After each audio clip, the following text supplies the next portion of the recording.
Evening, Facebook Nation, and welcome to yet another episode of Did You Hire 'Em Dead or Kill 'Em After You Got 'Em? I'm your host, Anthony Santangelo, National Sales Recruiter and Trainer for Automax Recruiting and Training, episode number 50 of our Facebook show here. Thank you so much for joining.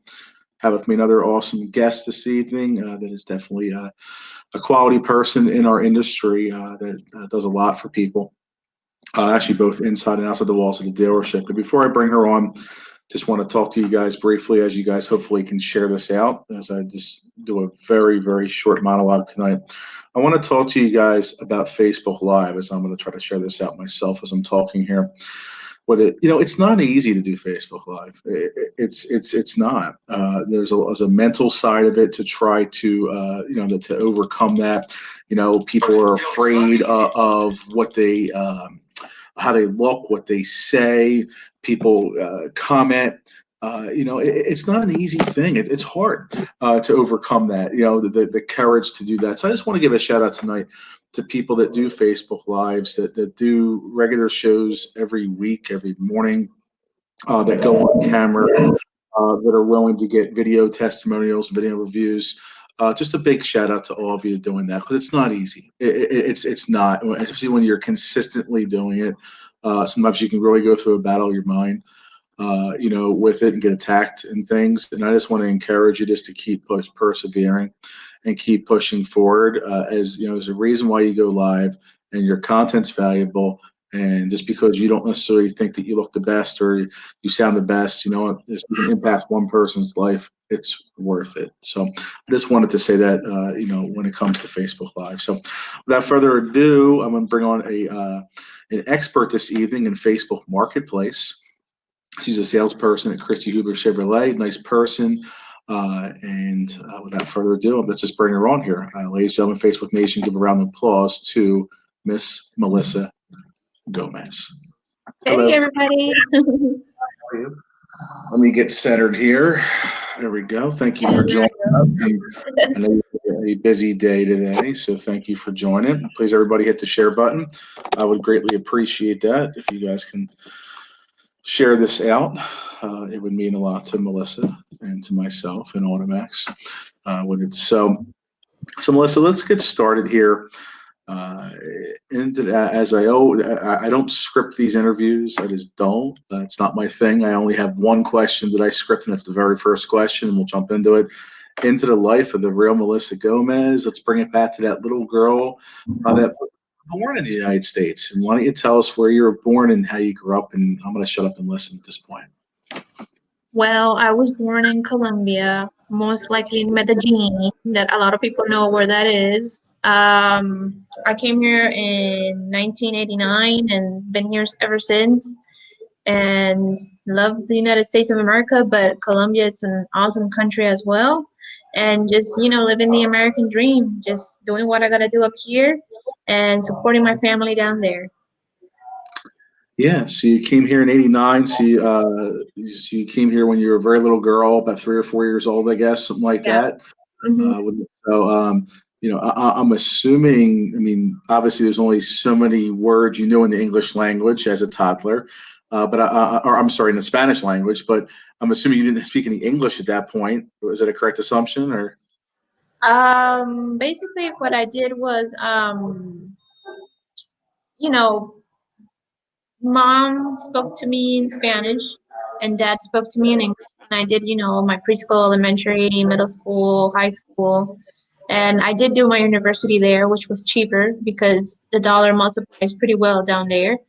And then I came back up. So yeah. So, okay. So you grew. Can you still hear me? Okay. Yep.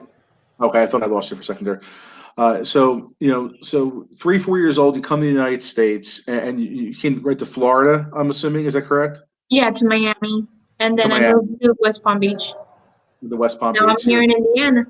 Indiana, big difference there. So you went from Columbia to Florida to Indiana. So you were in Southern Florida. You grew up a little girl. You went through the school system, but then you decided to go to university, as you called it, which is what I guess I know people in Canada call it university as well. Versus college, I guess, is what they call it. Yeah. So you went to university, and you went back to Columbia I did to my do. university in Colombia, yeah. Okay. What was your major? Marketing. In marketing. Okay. So you went through marketing that way, and then you came back after the 4 years. You came back into Florida Yep. with it. So, but you didn't start in the car industry right away. That's kind of something that you found here the last few years. So, what did you do after college, after university, when you came back to Miami or West Well, I Palm? have always had my marketing company, and I have always helped companies with their social media, engaging, doing like their posts, doing secret shoppers, design, all that good stuff, like about advertising and marketing. And then by mistake, I got into the car business. So you had your business, you had marketing. So obviously you were used to dealing with customers and situations and communicating and branding yourself. I guess Mhm. is what you went into that. And then how did you move into the car industry? Then how did that transpire? I actually still have my business, and I'm actually putting it to motion again, just because I've branded myself so much that I guess it's time to, try to do it again. I got into the car business because I bought a vehicle, and my vehicle was messed up like 6 months after, and I was going to the dealership that sold it to me, and they never fixed it. So I was like, man, this is kind of suck. I want to be part of the industry, but being a different role model, meaning that I will help my customers. I will not be shady in the business. I will be legit and, honest. So I actually went to the place where they sold me the car. And they were a little, like, oh, a woman can't sell car. So I said, hey, can you give me the opportunity to sell cars? I'm really good at talking. I'm very patient. I can learn pretty quick and all this good stuff. And they said, okay, if you don't sell any cars the first week, I mean, we're not gonna have you. And I was like, okay, I'll assume the challenge. And obviously, that first week I sold 7 cars, so it was pretty good. That's very good. So you purchased a car from them, Hmm. and you said it wasn't there was something that was wrong with it, and you said they wouldn't honor it. Is that what you said? Yeah, they didn't fix it. Okay. My whole recompense of a Ford Focus died. Those are electrical, and I Hmm. had to go to Ford and get it replaced like for $1,300. And then after that, my transmission just got bad, and I couldn't drive more than 40 miles an hour. And I was like, oh my gosh. And I was able to trade out of that vehicle, but I got into the car business and decided just to make a difference. And you got employed at the dealership you bought the car from, or a different Yeah, dealership? I did that. Yeah, yeah, you can see how humble I am. I was like, well, I know you did me wrong, but I mean, I want to try and see how it works out here and see, you know, if I can do this or not because I knew about cars already because I've had all before that vehicle, I had a lot of used vehicles. So obviously I needed to, I don't know how to say it, just try it and see what happened. And obviously nobody knew me. And then I saw Marketplace, and then Marketplace was my Bible. Hmm. That's the way I got all my customers in. Well, Facebook. Hit the share button here. I have Melissa Gomez with me. I've met Melissa before. We met for the first time in October in Florida. We've talked on the phone a couple times, and she definitely is a humble person. And think about that. If you purchased a car from a dealership and they weren't going to do things the right way, would you choose to kind of go aboard and go to work for them? Not to mention having a little bit of a stereotype where they said, "Well, we'll try," and maybe I was wrong, but I think he said something along the lines of, "We'll try you out for a week and to see how you do," type of thing, where it's like almost like the odds were stacked against you a little bit. Is that kind of how you felt, or?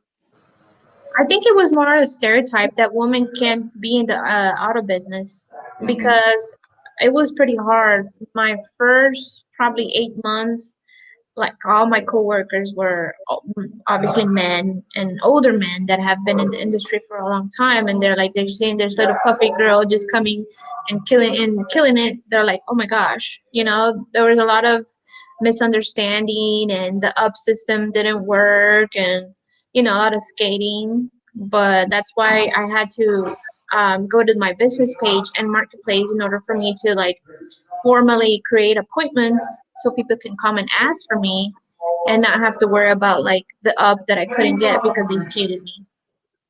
Yep, absolutely. And it's and that's not an easy thing to deal with for male or female, But to go back to that stereotype there, ladies can't sell cars. Uh, that was like that once upon a time. But I guess there's still some people because you got in the car industry in 2017, so 2+ years ago, and that's still in our industry. And for me, I don't like that. I don't like people thinking that way. With it, we're big believers at Automax to get a lot of women hired in the car industry and to get a lot of veterans hired in the car industry. With that, last week alone in Charlotte, North Carolina, we were able to get 5 women hired in the car. I had 6 women in class, and they hired 5 of them. With it, which was exciting. So I had 13 in class, and 7 were guys, and 6 were ladies. So it's changing. It is, and I'm sure you know this already, Melissa. But just in case of the audience doesn't, the average woman across the country, based on NADA, National Automotive Dealer Association statistics, says the average woman sells 22 cars more a year than a man. But when you walk into a dealership, you see a bunch of dudes, and that's what you had experienced down in Florida, at that dealership with it. But you sold 7 cars your first week. Yes. So you had the initial response and feedback of your brand new colleagues, Mm-hmm. owner management. Hey, well, we'll try, but we don't think you can do this. We don't think you're cut for it. Uh, and you had that initial reaction. Then you blew them out of the water and did 7 sales in 1 week, which is an accomplishment even for a veteran salesperson, nonetheless a rookie or a green pea, if you will. What was their response at that point after those 10 days? How did they treat you? What was said, and what was the kind of almost the tonality and body language that they gave you as well? Like for example, the boss was thrilled. He was like, "Wow, I couldn't imagine this because I've been doing this for 30 years, and you are the first woman I hired in 30 years. The first." Wow. So obviously, I killed the interview because obviously he hired me, and then he saw my humbleness. And even though I was very mad about the situation with the car, I still decided to, go for it. Then my coworkers, some were okay, some didn't talk to me, and others were like really mean to me. Like there was times that I cried and I had to like go to my car and scream because it was just terrible.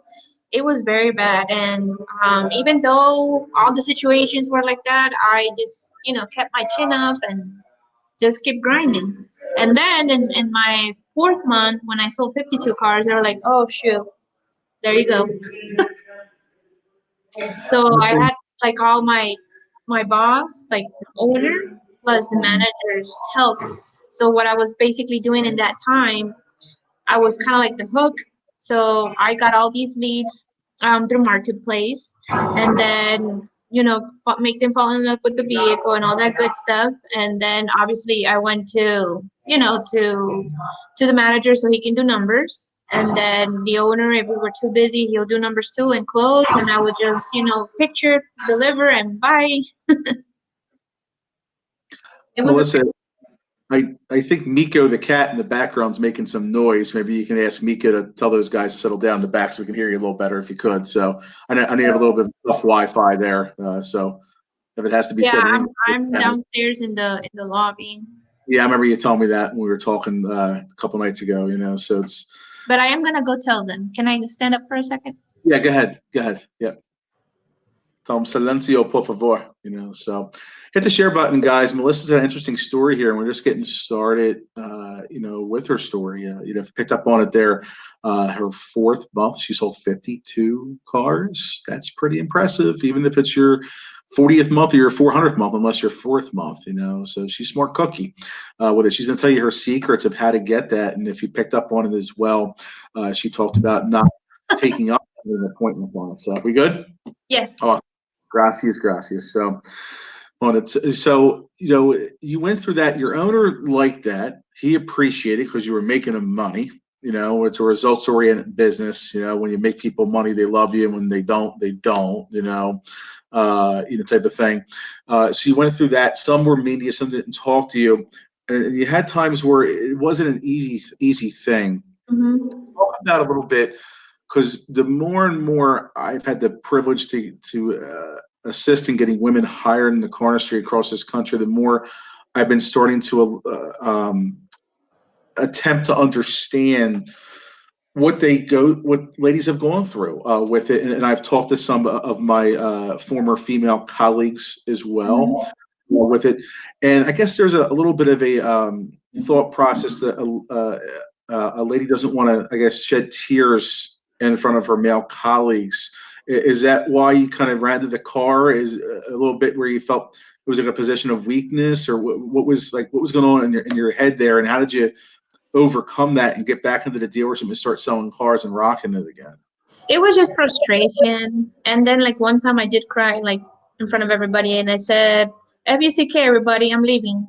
And then like the boss was like, no, you're not.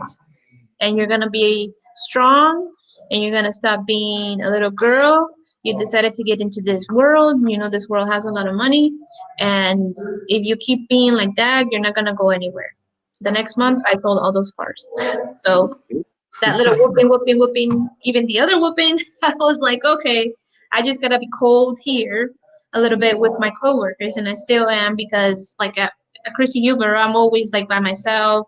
I talk to everybody, I'm kind to everybody, but I'm just like, like focused and doing my thing, and that's it. Let's go with that for a little bit there. This business can be a conflict of interest. It can be, which is frustrating. I experienced it myself for 2+ decades.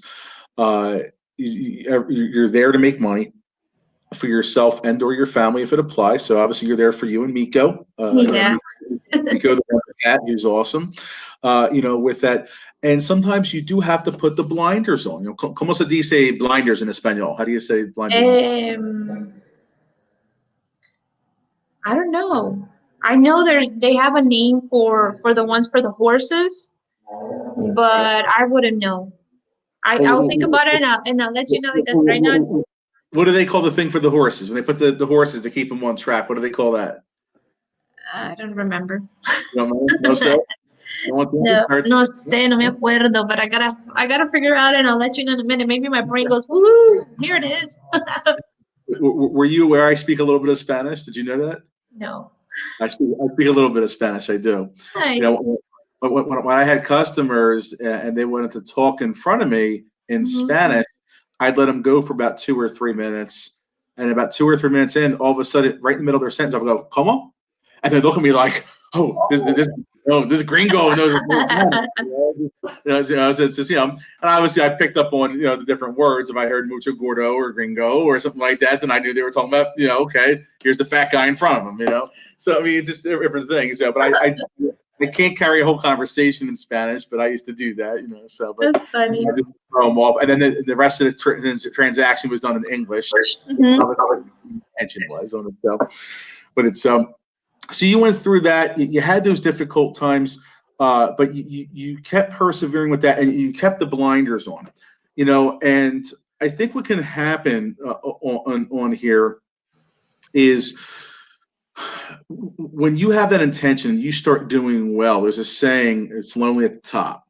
Yeah. And there's a dartboard on your back, and I think it's like that in any type of career. If it's real estate, as my customer in realtor Suzette Webb just joined us, or if it's insurance, or if it's a trainer, or if it's in car sales, that you get there and all of a sudden it's like you have a dartboard a little bit. So you kept focused. Obviously, you're nice and polite to your colleagues, which I definitely vouch for you on that, being that I know you a little bit. You know what? But how did you be able to stay focused on that when the darts did get thrown and when the stuff got said behind your back a little bit and things along that nature? How did you keep your focus on your task at hand and not give up through those hard times when most people do? They don't pay my bills. What I didn't hear you. What'd you say? They don't pay my bills. They don't pay your bills. Okay. That's So, so, all. I don't so, need to so pay attention to them. If they paid my bills, oh yeah, let's just cry over the spilled milk. you know, Uh-uh. so, If so you kept the priority of making money and paying your bills and being successful and driving a Lexus, as you do, type of thing, over hurt feelings, frustrations, who's saying what to try to bring you down to I guess to their level, for lack of a better term. So you kept that more, that was your focus then, with that. Yeah, basically just being myself, being laser focused and not paying attention to anybody because I can't let other people like determine my success. My success is only determined by me. And I, like I said, like it's a way of saying they don't pay my bills, meaning like why think about people like that and just kill my brain thinking about it. No, I'll still be polite to you, even though in many opportunities, if I don't like my coworkers, I will always smile to them. I will always try to greet them. It's not hypocrisy, but it's more like just being polite, you know. I mean, I'm unfortunately I'm a very independent person, and if I don't need you, I don't go for you. I don't. I mean, I just do whatever I can do for myself to be successful. Like if I like for example this month I'm the one that has the most cars sold because everybody just sits and focuses on getting the ups or things like that, or there's a lot of cheese in the dealership, and everybody that has come through that door is a referral or from marketplace. That's about it. If I get a up, it's because I'm lucky and nobody saw it, because I'm all the way in the back of the dealership, like really, really in the back, where you can't really grab the up like fresh because you can't make it to the door, basically. Mm-hmm. But sometimes there's people that just hide, and I get to get those hidden ones. Yep, that is still there where people are afraid to talk to somebody. Yeah, like yesterday I sold a vehicle. I was like, I didn't see this person because I got this big gigantic 2500 in front of my window, which is Mhm. wonderful. Everybody else has no, no how do you say it? Nobody in the front. And I looked back and I saw the guy and I'm like, how did this guy get in here? And then I sold him a truck, How cash, about $41,000. And that's it. now? That's exciting. That's exciting. So basically, your why obviously is success and to make money, but let's elaborate on that because maybe some people on here that don't know you, oh, think, well, Melissa Gomez is about the money, but let's talk about your other deeper why and those people that mean the most to you down in Colombia. Yeah, unfortunately, my why is the money because with that money, I support my grandparents and my parents. Mhm. I don't have anybody here in the United States. My brother is in Florida and he's married and he's on his own deal and movie. Me, I'm basically like supporting two families, four people in total, plus myself, and I work very hard, so that's why I drive what I drive. I want to buy a second car, and that's my problem. I live in a very nice community. That's my problem. I just live life to the most. I always live the day by day. I unfortunately, like I am in this challenge with Marcus Stone, and I don't look to the future a lot. I like to live the day by day, and like if I have a goal, those goals are accomplished them right away. So my second why obviously would be my family, but I do have to have the money to support them. Mhm. And that's a great thing, and that's awesome that you and Marcus are doing that. To be able to stay in the present, stay in your lane, stay in the present. I wrote a quote, and I have it upstairs, framed in a frame on top of my television. You can't change the past, only do what's right in the present to make a better future. And you have to stay in that present. You absolutely do, and that's important to do that. And you find your why. So if it's your immediate family, or if it's your family you're supporting in a different country, like you are, you support your parents and your grandparents who are all elderly. With that, you pay their bills. That house, you bought them the house, for goodness Yes. sake. You Yes. did. I mean, it's so when you say it's about the money, well, it's not just, oh, so Melissa can have this and that. Sure, that's great, and we always want to enjoy that, but it's about giving back to others, which is what you do. Which is absolutely amazing. With that on it. So when you have that, what's some advice you could give to salespeople that are relatively new, female or male, that it's a little bit of a struggle? Not everyone in their store, say, is the most friendly in the world. They feel that cold shoulder a little bit. They feel like they're on an island by themselves, but they feel some burden in their life. If it's they have children here, or they're supporting family in a different country like you are, or they were used to corporate America for the last 12 and a half years, making $1,400 a month salary, making 72,800 a year, with it, and they got laid off. And now they're feeling pressure of having to, only eat what you kill, or you kill what you eat, type of thing. What's some advice you could give for that person that's struggling, that wants to give up, and how they shouldn't?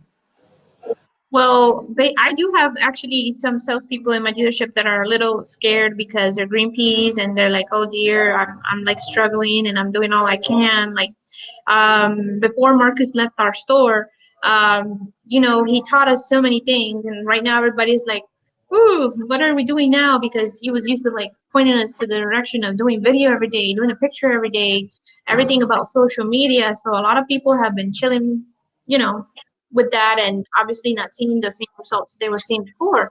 And I always tell him, hey, it's this is the car business. If you don't have that heart first to love your customers, and second to not think that your coworkers are your best friends, and third to strive for perfection and success, because since this is a number game, you can't basically think about, oh, okay, well, this month was really bad for me, and I'm thinking that the next month is going to be the same. It's never going to be the same. There's months that are going to be good, there's months that are going to be bad.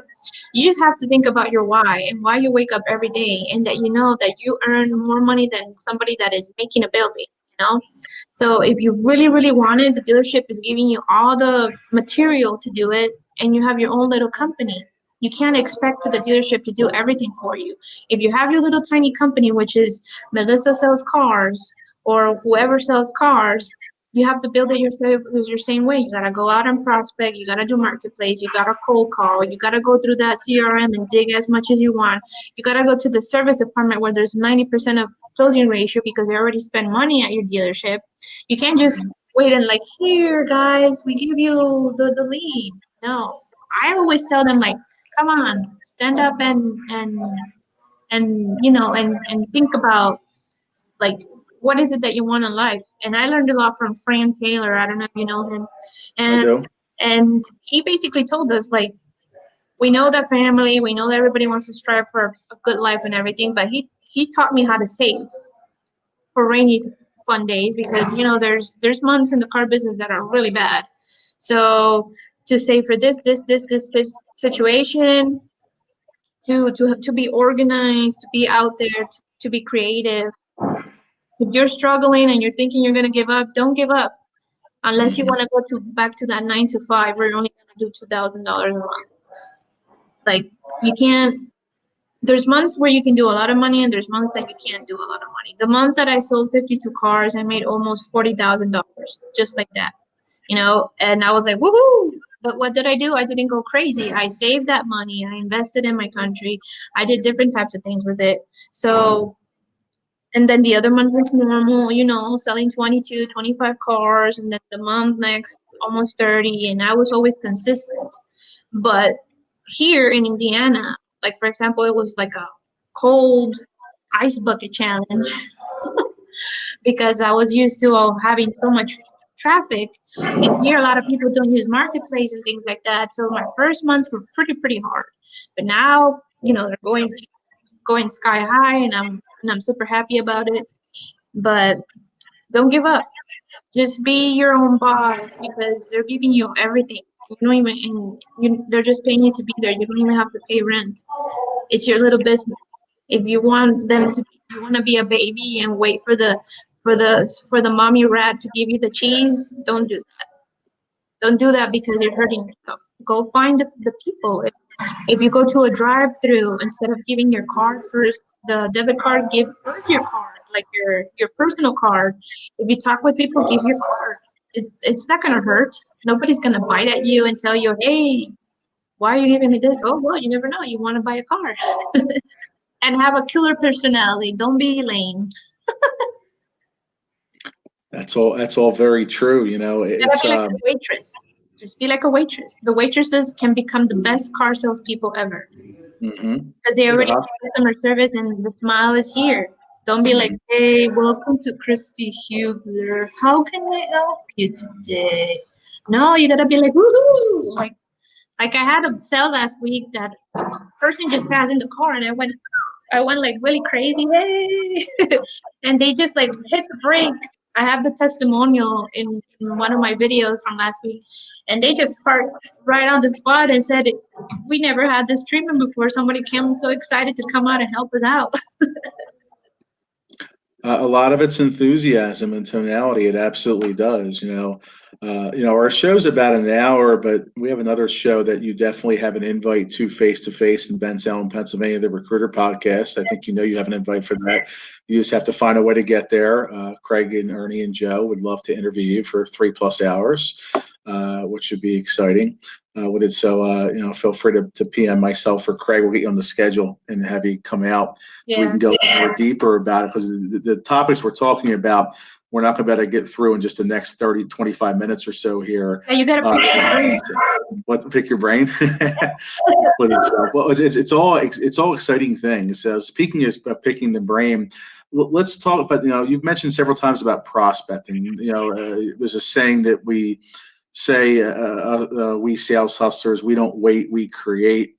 I don't know who came up with that saying, but I have it on a towel, which is in my kitchen, and I had the towel facing out, so I see it on it. So you're creating. A lot of times, that's what people say. How people say, well, it's slow, it's this, it's that. I'm not getting my lion's share. I'm getting skated like you had dealt with in Florida, things on that nature. But you create it.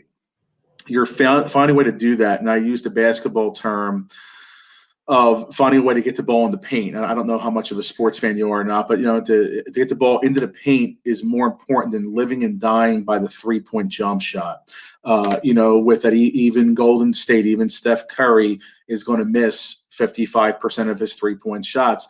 But getting the ball in the paint, you have a higher likelihood of scoring or getting fouled or both. Yeah. With it, and you've done that. And you've done that with Marketplace, where you're an expert at it. And you talked about Fran Tower, who obviously has a lot of great experience in the car industry. He has his events he does across the country. Big kudos out to Fran. Jesse Kingding, who's my friend, who's in Indiana as well, who I had on the show last week or the week before, 2 weeks ago. I did. He had spoke about Jesse in his Facebook Live this morning or yesterday morning as well. So what's some advice there? Let's go deep in the Marketplace here. Let's pick your brain about that, which obviously you lit up there. I saw it in your face. Well, that's your passion. That's your baby next to Miko. Miko's first and Marketplace is second with it. So number one, what is Marketplace? And number two, how can a salesperson use it? And then number three, when should they expect the results with it?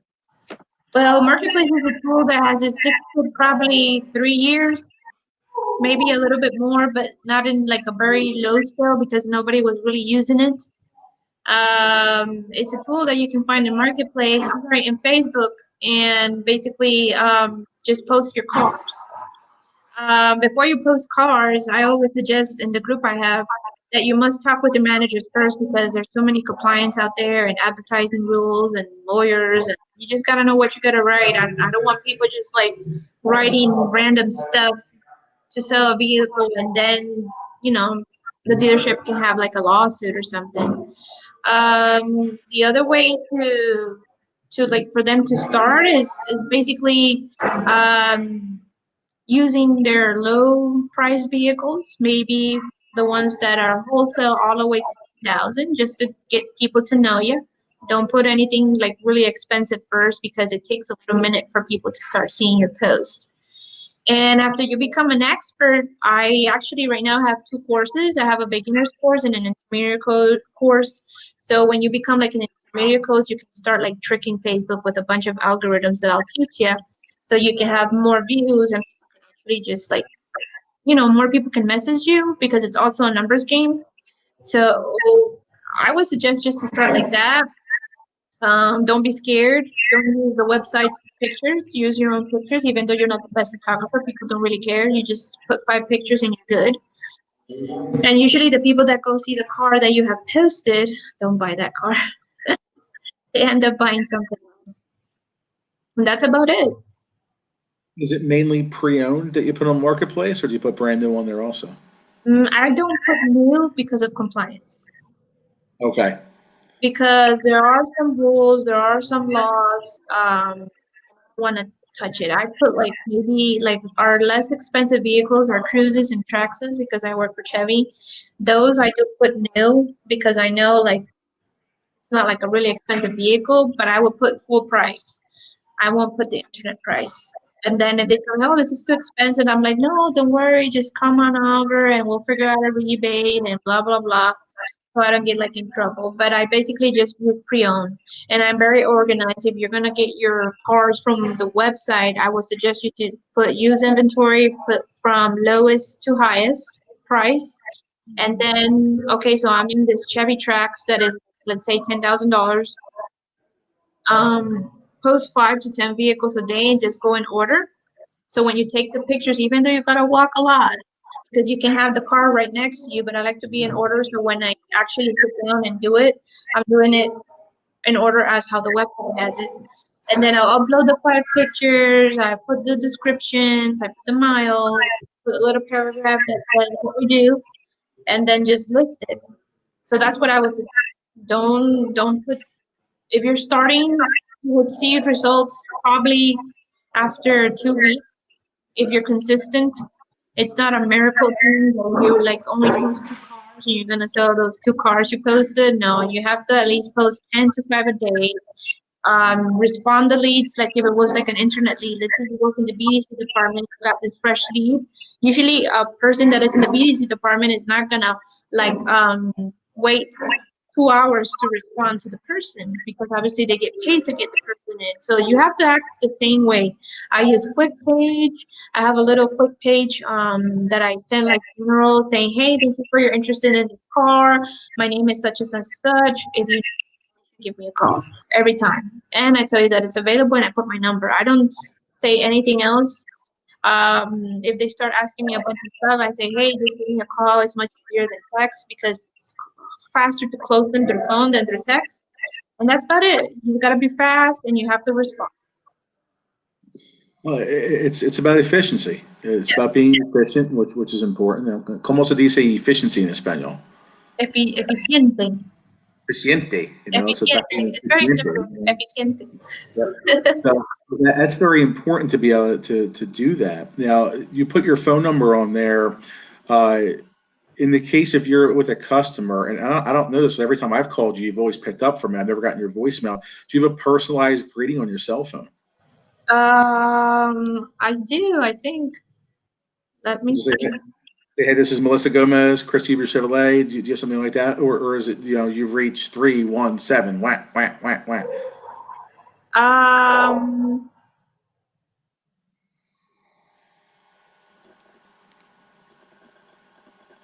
yeah, I can put it to sound because there is a recording I actually have on my phone, but I have Siri Okay. actually say that she's my assistant. Just that thing like that. And then I See, can't that's pick up very, the phone and leave me a message. there you go. Because, obviously, I think that's one of the things I teach is to have a personalized greeting. Yeah, With it where, hey, this is Melissa Gomez, Chris Huber Chevrolet. I'm with an appointment right now, not a customer, an appointment. But your business is very important to me, and I always return my phone calls. Please leave your name, number, and a message. I'll get back to you promptly, yeah, which is kind of what my greeting is now. So if I'm teaching a class right now, but your business is important, always for my phone calls is the way I've changed there. With it. So, a question came in from Drew Ward. I don't know if you know Drew, but Drew, I'm connected with Drew on Facebook. Are you posting price or approximate monthly payments or both? when you're a newbie, let's say you could be an old dog in the car industry, but you're a green pea in marketplace, you have to put the full price. Do not put the internet price. Put the sticker price, and then obviously say that you have some discounts on it. Why? Because that's why you have to go with your managers. Because if you're treating a marketplace lead as an internet price, then they have to like give that person the price, you know. But if you don't put the internet price and you put the full price, then you got more wiggle room, to maybe negotiate something. It just depends on your dealership. If you're like I, for example, do put the internet price now because I've been doing this for a long time. But I'm not blocked anymore because I was semi-blocked with so many ways that I was trying to trick the system. They still let me post, but I wasn't getting as much views, but I was still selling cars. I'm selling more because I'm unblocked. I put down payments. So right now, every single post, every single one of them, I put 1,000, 1,000, 1,000, 1,000, 1,000. I don't put no two, no three, no four, no five. $1,000 down payment. It's listed in the title and it's listed in the description. So that's something that you do like with time. You know what I mean? At the beginning, I will not suggest that. It's something that you have to gain patience. It took me 4 months to sell 52 cars. Then after that, I started selling consistently 30 cars. I sold that much cars that month. Was it because it was tax season? That's the only reason why. And then that's why the other month just brought down to 30, 25 consistently because still had all my raving fans that knew where I was and just sell them vehicles very easily. Now, in Florida, you sold pre-owned exclusively, if I Yes. remember correctly. Yep. This is Now, my first time selling new. right. So this is the first time you're selling new, and you've been at Christy Hubler for 8 months. Has it 10 been? now. 10 10. months, 10 months now. That you've been up there. You're very intelligent, Melissa. If you guys hear this, hit the share button, please, because she's sharing a lot of great nuggets tonight. She's a lot of intelligence. She's very well spoken. She probably could be a defense attorney. Yeah, that's what my mom says. I think your mom and I are thinking the same direction. Yeah, she was like, you should have been a lawyer. Right. Because if I ever need representation, I'm calling you. Oh, So yeah. I mean, it's very well spoken that way. Now, was that a combination of upbringing and university in Columbia, or something that you learned in the last few years in the car business, or where did that all that come from? Because you Uh, don't see it often in the car industry, and I'm not knocking us in the car industry. I have no education, as my father says. I went to Street U, so I mean, I went to high school and that was it. And I just got through that, but you see that a lot of times in some of the old dogs in the car industry. You don't have the college education, as my dad would say, So where did that come from for you, and how has it been a blessing for you? I would think because I don't know. I think it's just in my family. I've written a lot of books too. I read a lot as well. Um, I'm just always constantly learning, and I like to listen to good stuff. So I guess it comes from there. I don't So, know. That's a great question. I just was born with that. So is it kind of your self-taught then? Just spending some nights, just and you and Miko, and Miko's reading the book to you, reading the book to Miko, back and forth type of thing. Is it kind of what it is, or I think it's that and the university too, because the university Yeah. where I studied is one of the best universities, and we actually don't do 4 years. We do 5, and then we do like a master for 6. To do this an extra year and stuff like that. And I did do like a really long course or seminar, but saying it of neuromarketing, how to Mhm. sell with the brain. So it just depends on how you talk and everything. Like you could see me talking to like old people. It's so different than to young people and to other type of people. Like I can give you diverse personalities in order for me to get the sale done, and my closing ratio is pretty high. And I just identified like another car I sold to another lady this week. Nobody wanted to go out and greet her because they saw her, they thought that she was like lesbian or something. And I said, I don't care. I went out and I saw her type, and I just showed my nails. I'm like, oh my god, you like bright colors too. And I brought the eyes. Then she brought in her people, and we sat at the table, and I knew they were poker players. I know you like poker. It's something like I have in my head. I don't know. It's like a gift that I can see stuff. So I sat down and I'm like, damn, this looks like a poker table, girls. We just need that little nice little carpet and some cards and just get this deal rolling, right? And they just started cracking up, and they were very tense at the beginning, and then they just, let go, and there it was, you know? So it's the psychology of understanding the person and different people. One of the things I've noticed, because in our training, our recruiting candidates we have across country for Automax, we get a pretty well diverse group that comes in. Mm-hmm. And this past week, in Charlotte, I had somebody that was born in Germany, somebody that was born in Nepali. Did I say it the right way? Is Nepali? I think it's the name of the country. Nepal, maybe Nepal. Nepali's language. Nepal is the country, I think. With it, I had different ethnicities in the room also. With it, some spoke Spanish fluently. Mm-hmm. Obviously, some spoke German. I had one gentleman from Nepal who spoke 5 different languages. So it's very well diverse. But one thing I've seen is those that have that were not born in the United States that came here, they have a little bit more of an advantage where they can relate to different types of personalities a little faster. With that, where like you said, and I'm not knocking your colleagues, but if they had thought that, we don't judge. Well, let's just say it this way: we don't judge a book by its cover. And you went and then greeted her, and you didn't care what she was wearing, what color nails she had, what preference, whatever. You didn't care about that. It was still a customer, and you still were going to earn a customer for life, and you did. Yes. With that, what's some advice this is where I'm going with this. What's some advice you can give, Melissa, for salespeople to almost put the blinders on in their eyes and look at everybody the same way? If they're short, tall, fat, skinny, if they're from Colombia, they're from Philly, wherever they're from, what advice can you give to help them overcome maybe some past stereotypes they've had? I just think that unfortunately this country is a bit racist, even though we're all racist with our own people, and you can see it already with the political parties and all that stuff. I would just say just go for it. I mean, just see it as a person. It's just one person. Just see the person, because last month I sold also a man that nobody went out to greet him either. He had normal shorts. He looked very little sloppy, with his little hat and skinny and all that. And he also bought me a 2,500 cash HD $50,000 car. He just had his checkbook and wrote his little signature and bought that car.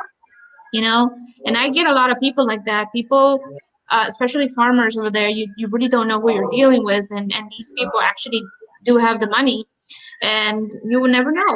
I mean, you will never know. It's I see it all the time. Like they can just be sitting and they can see the person walk, and they're like, well, I'm not gonna go and talk to this person. And then I'm like, FUCK that, I'm gonna stand up and go get my money.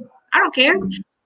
And then I just go with my big bright eyes and, hey, welcome. This is such and such. And I try to make them welcome. And, I've learned a lot about the pat here and all this psychology stuff. So I try to like, hey, like sit down. Do you want some water? Especially with the old people, they love that. They love to feel that affection because usually they're used to that shark salesperson that is just going to go and attack them and be pressured and things. And lately, I've been receiving that people that have gone to other dealerships, and when they come to us, they see that it's a completely different experience. All of us are really trying to improve our personal skills and just treat everybody with lots of love and they're feeding my family. I'm solving them a problem of transportation, and then they can have the dealership for life for to come to service, to come to buy parts, to refer family members and all that stuff. Absolutely. It's wonderful advice that you give there. Go back to the pat. I want you to elaborate on that for the audience because they probably don't know what you're talking. I know what you're talking about, but I want you to Like elaborate more like there, if you would. if you I can't say I know I'm backwards, so it's kind of funny. It's okay. Like the pat right here, the elbow. So when I give my hand, I usually like I touch the hand and then I touch the elbow. It's funny, but it works. They're like, hey, like I'm like hi, and then like when the hands come out, like the hand still stays like this and I can touch the elbow, and Mhm. that's important. The pat here is just like to reassure. So it just depends on the customer because some customers you shouldn't be doing that, but it's just like psychologically is like something that calms the brain because many people that come to the dealership always say that they're just looking, but they're actually needing a car. They just don't want Mhm. to go through all that process that they know is going to take about 8 hours. So usually when I sit with them, I'm like, I always tell them, hey, I'm timed for 40 minutes. I got to get you out of here in 40 minutes so I can get myself a spit, which is fake. But I always tell them, like, I'm not going to keep you here forever. And I try to be as fast as I can. And when I go to, like, the tower and stuff, that's when I do, like, the patting. I'm like, yeah, don't worry. I got you. I got you. And they like it and they feel comfortable. And I see my reviews when I tell them to do my reviews on Facebook and everything. They're really cool reviews. Sometimes you're like, oh, I didn't think that they were gonna think this about me, but they did. And Mhm. this month has only been referrals, and I'm like, wow, I just see people coming through that door, and I'm the most busy, and I'm excited about that because my first months there were really hard. Like they Mhm. sucked in all aspects. I did sell my cars, but I was lonely. It was winter. I was cold. I have a rear-wheel driving car. Nobody ever gave me a demo, so I don't like Mhm. skid out. I had to like figure it out myself. It was pretty hard. It was very complicated. I had a very big Mhm. depression. And then when the spring came, I was like, ooh, yeah, finally I cannot like be holding my steering wheel like I'm gonna like die. And then everything just started to flourish and people I invest about $500 on Facebook ads every month just for people to see my face and know where I work, and it works like wonders. Sometimes I spend less, but I do get it back very easily. With one car deal, it's done. So, so yeah, I mean, I don't know. It's something different. There's a lot there, and I give you a lot of credit because you obviously went from Columbia to Florida, Southern Miami, no snow, beautiful weather, all that. Pre-owned cars only. Obviously, when I met you, I'm not going to say it on camera, but I know how much money you made your last year in Florida. It was a hell of a lot of money. It was, we'll just say it was general manager type money. And you made the adjustment all the way to Indiana, different area, snow, different. There's a lot of adjustments that you've made there. But let's go back before I go into that more about you said when it comes to psychology of the person, Hmm. sometimes you should do things with people, other times you should not. The pat, the touching. For myself, my number one customer in my career was women in their 50s. Women in their 50s, they adored me. And they liked my transparency and honesty because it was the opposite of their ex husbands. And that's what they liked that. And I picked up on their poker tell where A woman in their 50s, if she feels comfortable with you, she's going to go out and she's going to touch your wrist. And for me, and they preferred more of a face-to-face, sitting closer, like I just went right down to the camera. They Yeah. prefer that more, that interaction. And when they would touch my wrist, I knew that I was closing the deal. Yep. It wasn't a sexual thing.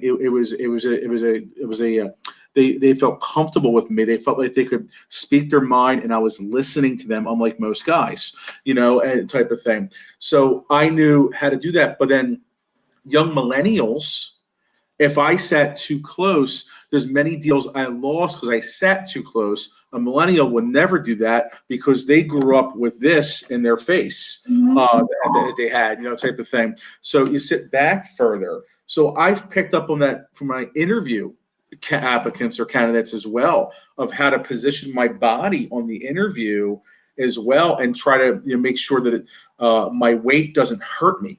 My outgoing person doesn't hurt me. So why don't you share a little bit, if you can go a little more in detail there, Melissa, about that? How can what kind of salesperson spot their poker tells, their woman's intuition, if you will, to be able to know how to relate to somebody, if it's the pat, where to sit, or how to relate to them, type of thing? Does that make sense? Yes, it does make sense.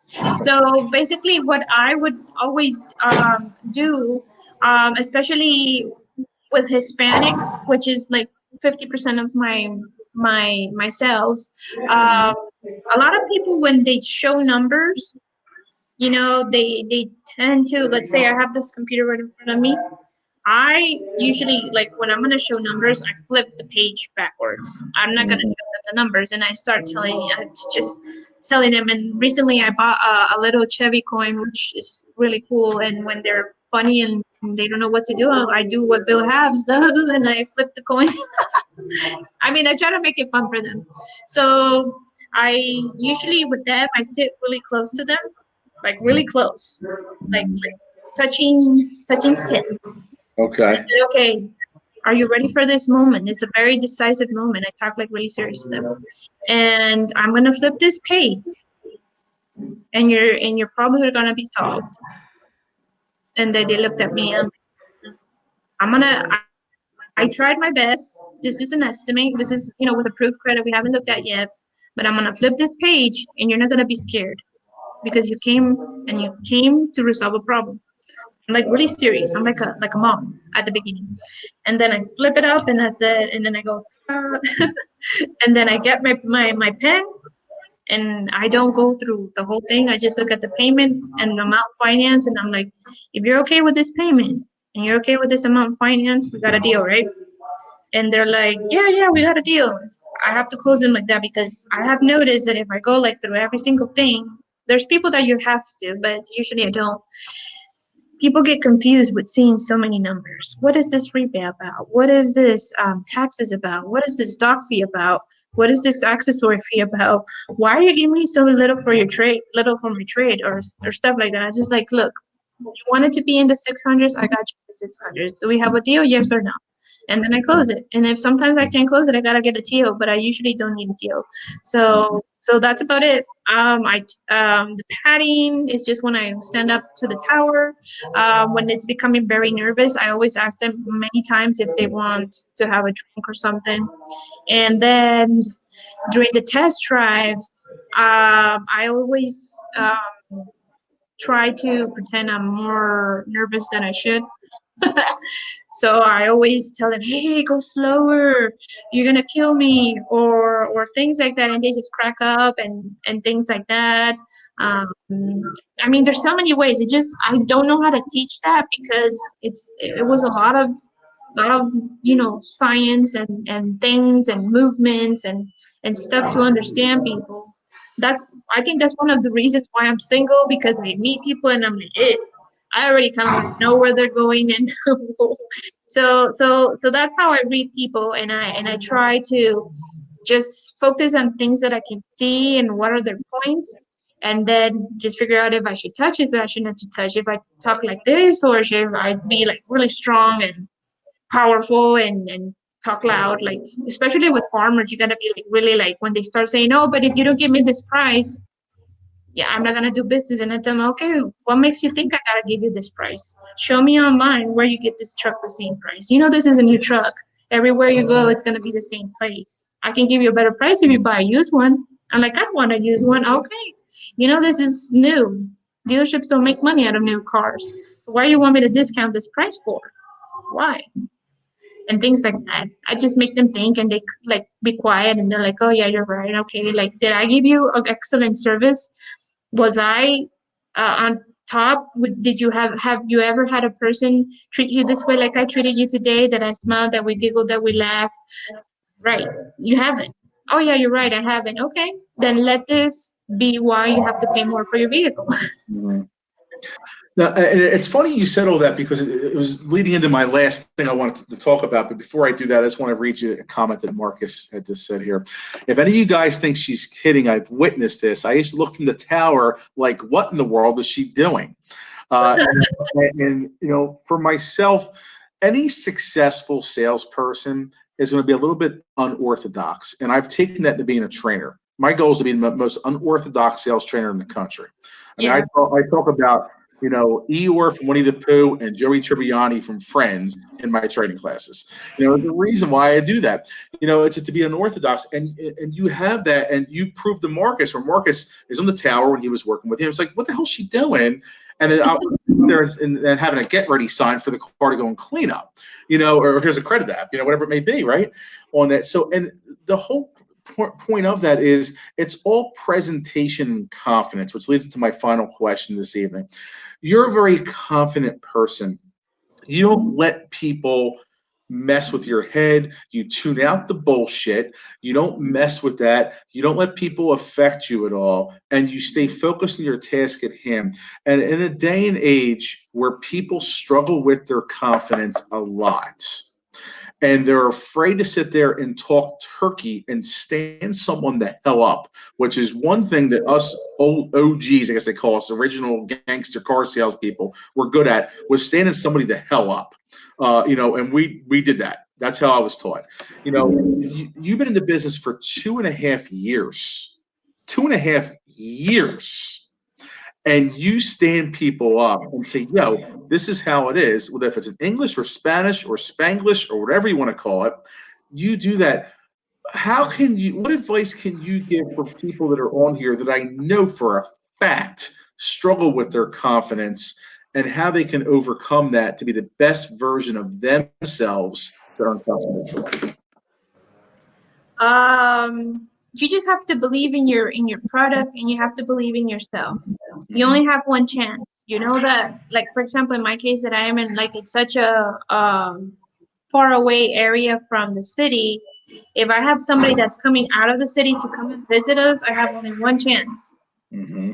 So that's how I see it. I see it as a one chance situation, right? And you are in the car business because you know that you are good at what you're doing, or else you would have been fired already, right? Mm-hmm. So I just tell you to have confidence in what you're doing.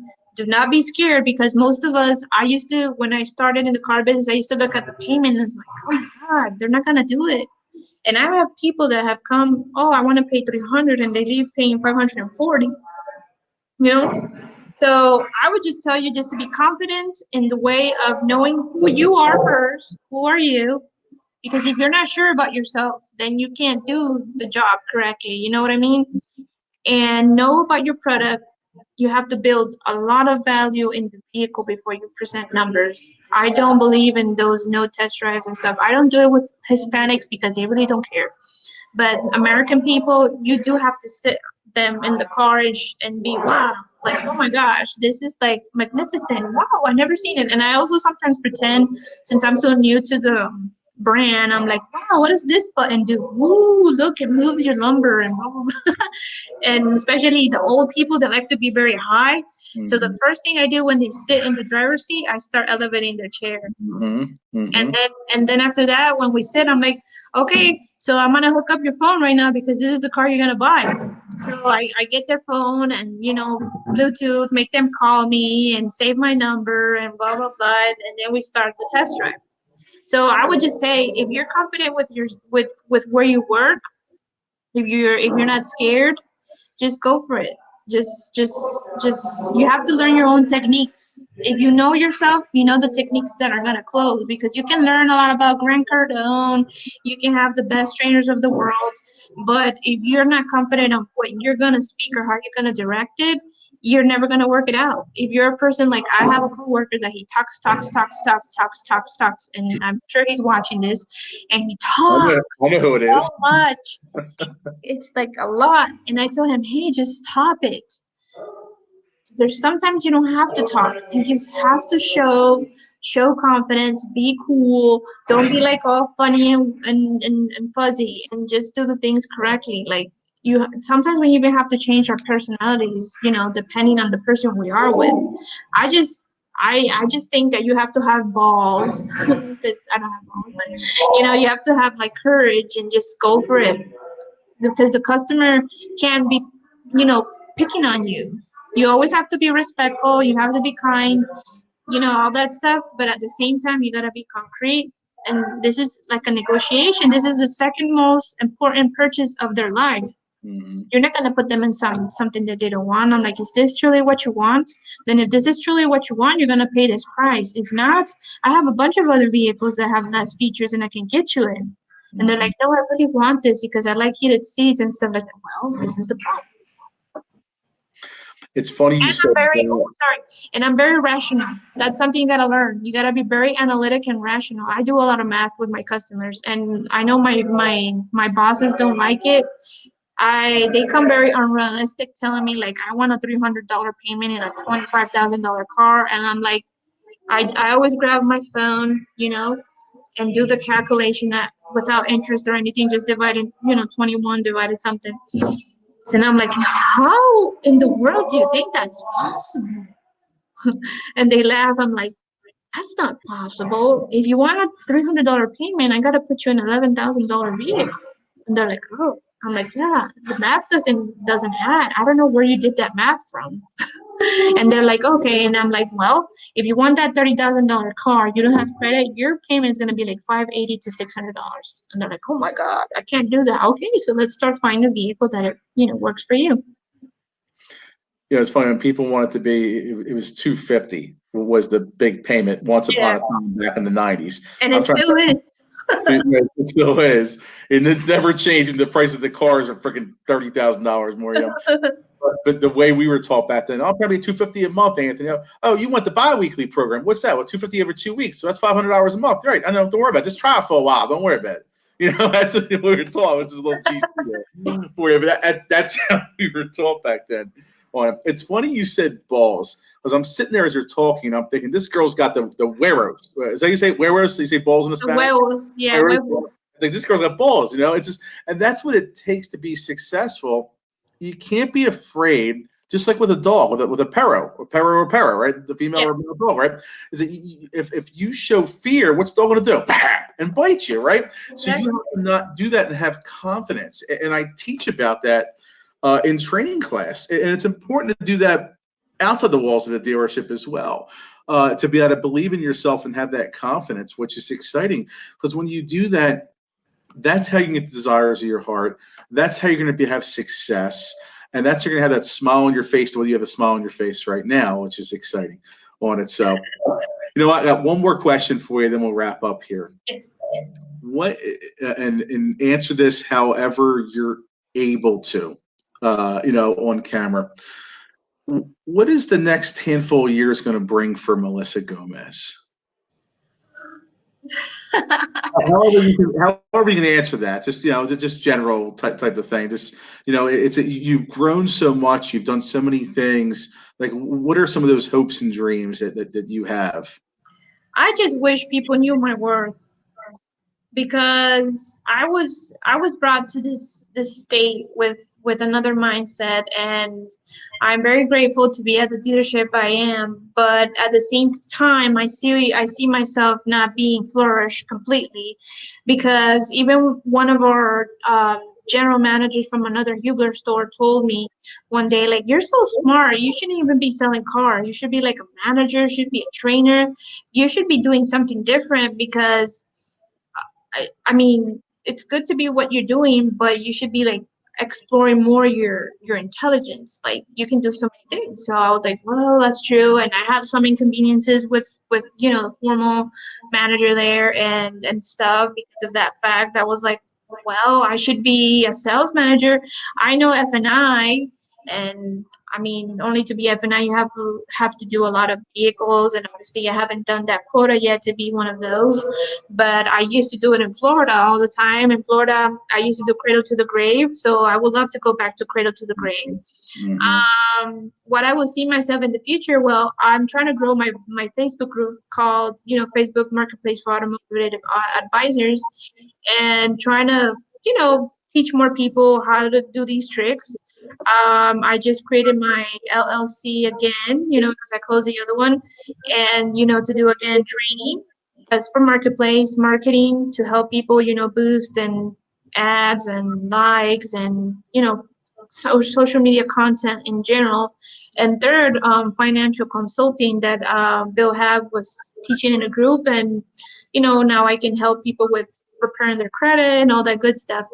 I will see myself in a few years being a virtual person, meaning that I can be in Maldives answering emails and doing webinars, teaching people how to be a better salesperson, be a better person in general, and obviously doing, whatever other things that I can do from the distance, which social media, you don't need to be present. You just have to have access to the person's Facebook or whatever and just create their content and all that stuff. That's where I see myself.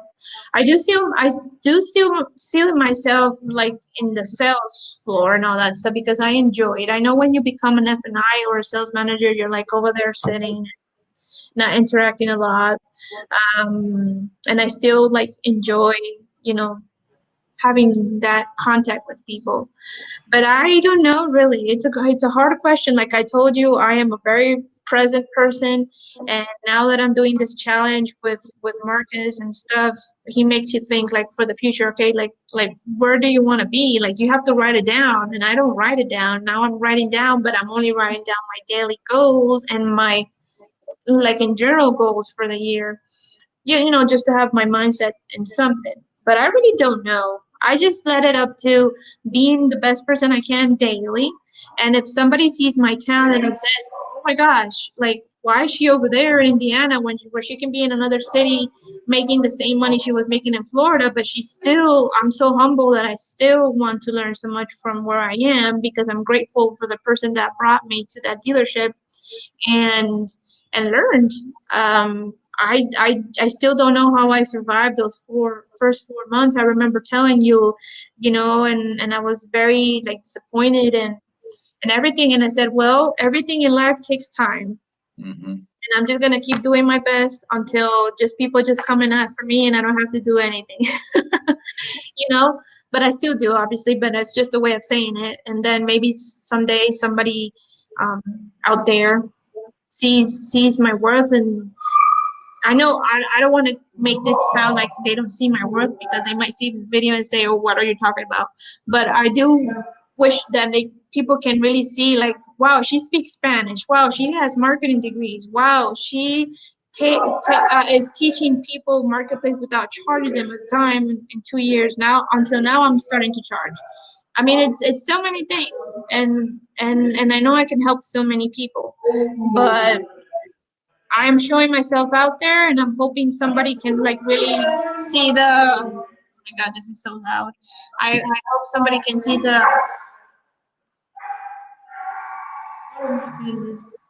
Keep going. You're fine. You're fine. Keep going, girl.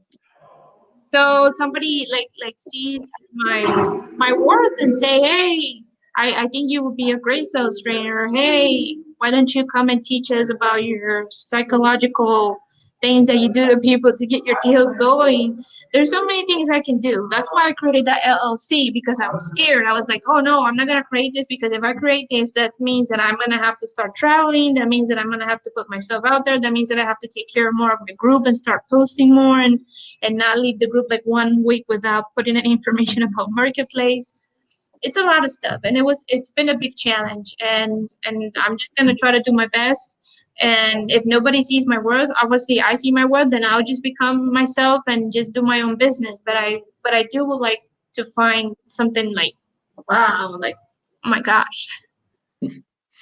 Or you can hire someone to manage your business page the way I did. I hired Michelle McLean. She manages my business page for me now. So, but that's all wonderful stuff there. Just absolute knowledge. I can't speak for anybody else, but I see the ability. I see the perseverance, the talent. Marcus Stone sees it. Craig Locker's a huge fan of yours. That's why you need to get to Philadelphia to be on the Recruiter podcast. You definitely are welcome to be there. He'll put you up in the hotel after you get there. He'll pay for your hotel for you. If I happen to be in town, which is rare, but if I am, I'll be your chauffeur, pick up at the airport as well. You absolutely have the knowledge and experience that way. And I highly recommend, number one, anyone on here that knows salespeople, do me a favor, tag them, please, on this, because they have to watch this and go back, and they need to invest. And I mean invest. It's not free, but invest in Melissa's secrets, her techniques, not necessarily tricks, but techniques. Mm-hmm. Master Facebook Marketplace. That's how to earn your customers for life. So come January, in the areas where it's snowing, everyone's all upset, and this and that and everything, because the Colts lost or the Jets lost or the Eagles lost or whatever it may be.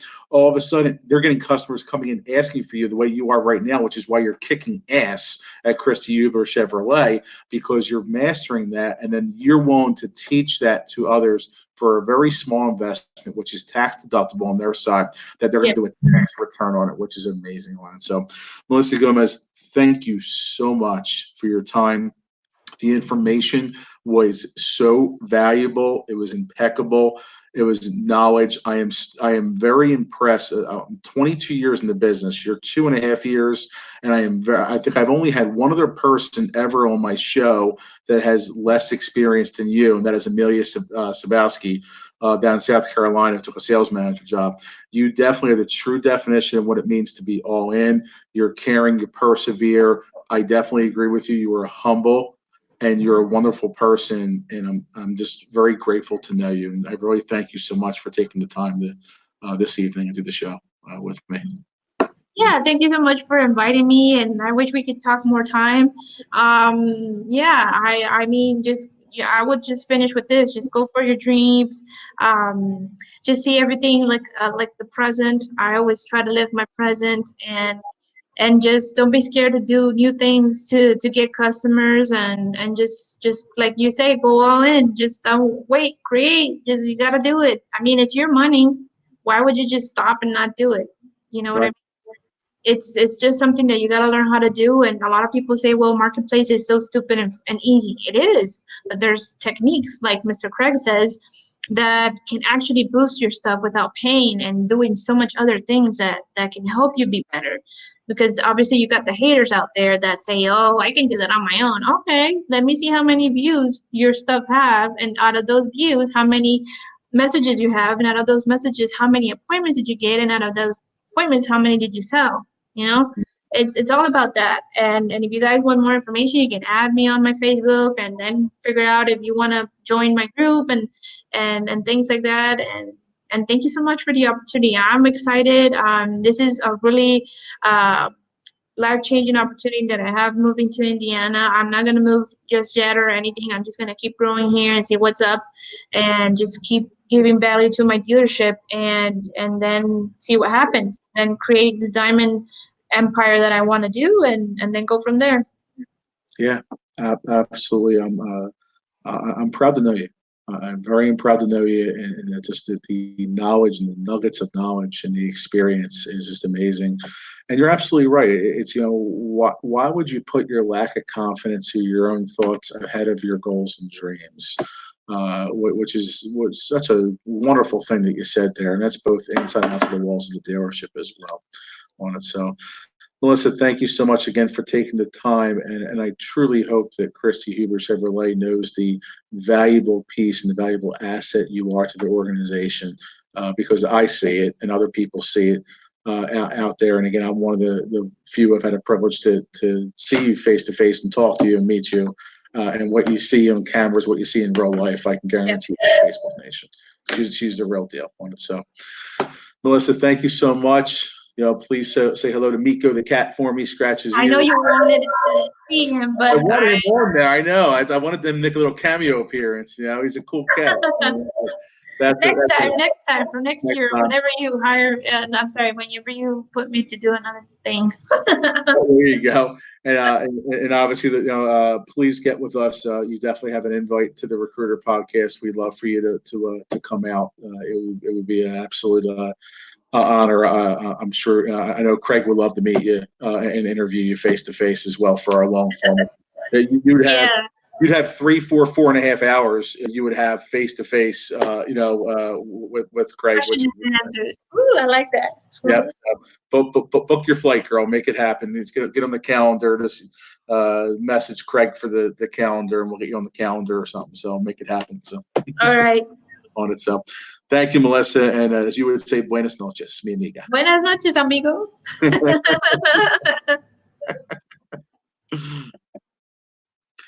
Well, there you have it, Facebook News, another episode complete, episode number 50. Wow, what are the knowledge and experience that Melissa has?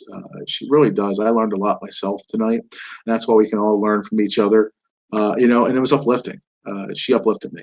She really did, and I'm very grateful for that. So take that knowledge and now apply it in your life. Don't be afraid to do that, and don't give up on your dreams. And don't let lack of confidence and struggles stop you from getting what you want, because it'll be there. It will when the timing is right. But if you give up, it'll never be there. And that's what Melissa is. She's not about giving up. She's about persevering and pushing forward, and that's why she's mastered these things. And I highly recommend that you join her group and you invest in her marketplace knowledge. She doesn't charge millions of dollars. She charges small fees, which again is tax deductible, and give her the business. Because I'm telling you, it'll tenfold your business on it. So until next week, Facebook Nation. But quick little note here: this is the first time I have been home since the middle of March during the week where I have not been on a campaign or spoken at a conference, with the exception of the 4th of July week, which I was away in Mexico. So I will be a guest of Craig Lockhart's on the recruiting podcast tomorrow at 11 a.m. Eastern time.